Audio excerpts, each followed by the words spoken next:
Defense Secretary Jim Mattis landing in China, the first Pentagon chief to ever visit since 2014. Rising military tensions in the South China Sea and the denuclearization of the Korean Peninsula, just two of the major topics likely to be on the agenda. Joining me right now is retired General Jack Keane, a Fox News senior strategic analyst. General, it's always a pleasure to see you. Thanks so much for joining us. Yeah, good to see you, Maria. So President Trump touted our military readiness last night in South Carolina. Listen to what he said. We're winning with our military. Our military is now being built up like you wouldn't believe. We're winning with our military. And yet the U.S. has been strongly opposed to China's military buildup in the South China Sea, has warned to, quote, compete vigorously as needed. What's your take as Mattis is in China this morning, and we're talking about all of these issues and pushback from China on trade? Yeah, we're in a collision course with China geopolitically. What's happened to us? We made a fairly serious faulty assumption for the last 2 decades that if we got China involved in the world markets, if we encourage their market society, which they have developed in a consumer-based market society, and we made financial investments in China, the thought is that then China eventually, because of their economic prosperity would lead to political reform. That has not happened. Quite the contrary. After the 19th Congress, Chinese Communist Party Congress, President Xi, who's going to be reigning in power indefinitely, is more authoritarian regime now than they have been in the past, and that is where they're heading. Absolute control of their people and repress them when necessary. And geopolitically, they clearly want to replace the United States as the dominant country in the Western Pacific and in the Indo-Pacific. And the irony of that is it's the United States military that helped provide the stability for the global commons in that area that raised all boats to include China's economic prosperity. But they're challenging that now, as you mentioned, the South China Sea. And the other thing is, strategically, they clearly, because they put it in writing now, they clearly see the United States as a declining power and China as a rising power, and they want to replace us as a preeminent global power in the world today. They know they can't do that now, but beyond 2030, 2040, that's when they think that clearly is achievable. Right, and these are the plans for dictator for life, Xi. And we know that that's why they expect to be #1 in things like AI, in things like robotics, blockchain technology, all of the industries that are critical to the growth of America in the coming years. But they're doing it in a way of stealing our technology, getting that #1 spot.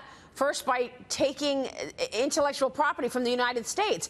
The issue here I want to get your comment on is that they're using their gains economically and putting it toward their military complex. House Intelligence Committee Chairman Devin Nunes shared important information with me about his investigation into China on Sunday Morning Futures. He said this back in March. Listen to this. Got to get your reaction, General.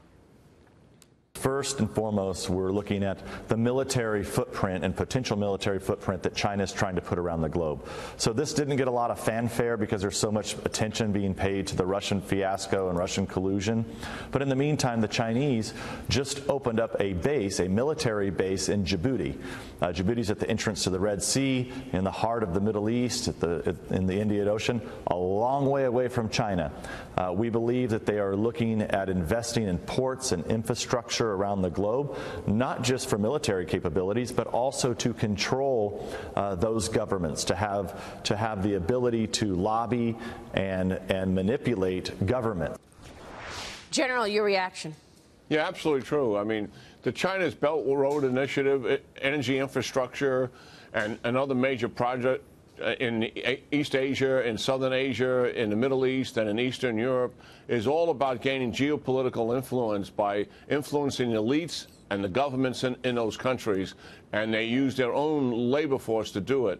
Why is China so interested globally? Why are they building bases and projecting power similar to what the United States has done? The reason is their Achilles heel is energy. 62% of their oil comes out of the Middle East. If we had a conflict with China today, we would tie up that oil and just squeeze them, even though they have strategic reserves. They want to make certain that the global commons out there, the maritime global commons, they have access to, and the United States could not shut that off, which clearly we have the capability to do that. So they are building a global power projection base in Djibouti.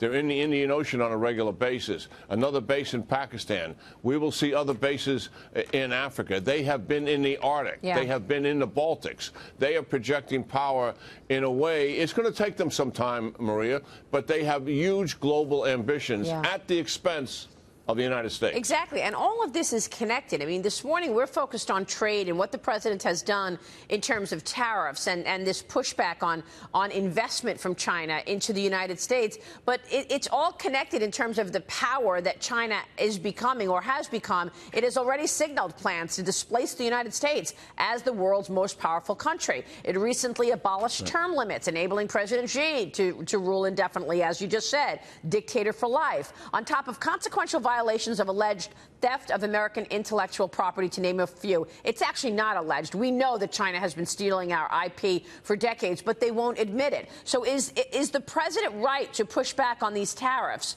I mean, is this the right answer to get China to stop when they won't even admit what they're doing, General? Well, I think you need a comprehensive strategy dealing with China, not just an economic one. You need a comprehensive strategy that deals diplomatically, economically, and geopolitically. The reality is they are grinding down our ally sovereignty in the Indo-Pacific. They've got 130,000 commercial vessels that work for the PLA that are all militarized and to interfere with fishing rights and sovereignty rights. Right. They constantly are at this day in and day out.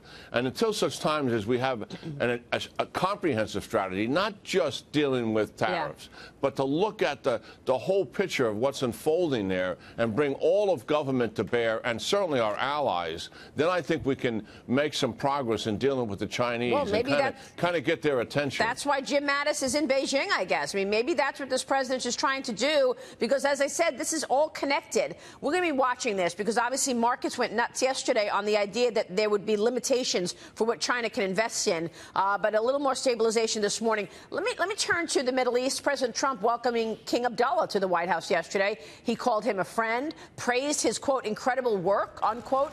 The U.S. announced yesterday it will unveil its Israeli-Palestinian peace plan soon as well. Are these signs of de-escalating tensions? What do you make of the leader of Jordan at the White House yesterday? No, he's coming here with clearly some concerns. I mean, the Iranian malign and aggressive behavior in the Middle East is certainly a dominant issue for him because it's contiguous to his country. It's caused huge refugee problems for him. The Iranians and the Russians have supported the war criminal Assad. They are consolidating the gains that they have made. They're encroaching on Israel, to be sure. He has that as his number one concern.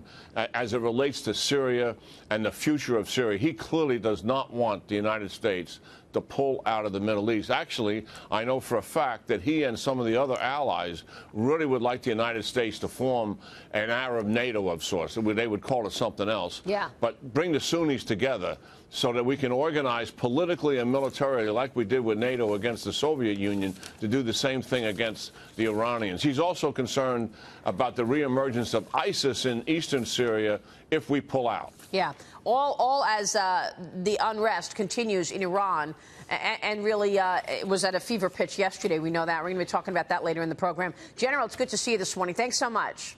Yeah, good talking to you, Maria. General Jack Keane joining us there.